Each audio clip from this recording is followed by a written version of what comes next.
একেবাৰে ৰেডি হৈ গ'ল। এতিয়া ইয়াত অলপ পানী দি দিম আৰু এতিয়া এইটো গামলাত লগাম।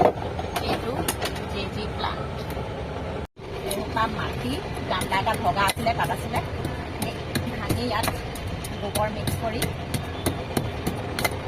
গামলাত দি দিম। সেইসোপা পুৰা পাথৰৰ নিচিনা টান হৈ গ'ল। চব ভাঙি ইয়াত গোবৰ মিক্স কৰিম। এতিয়া ইয়াৰ লগত ইয়াত অলপ পানী মাৰি অকণমান কোমল কৰি দিছোঁ। আৰু লাগিব এজোপা জেজি প্লাণ্ট আৰু ইয়াত আলু আছে। আলু কেইবাটাও আছে, তাৰে মই এটা প্লাণ্ট বেলেগ এটাত লগাই দিম টাবত। মোৰ জেজি প্লাণ্টটো ৰেডি হৈ গ'ল।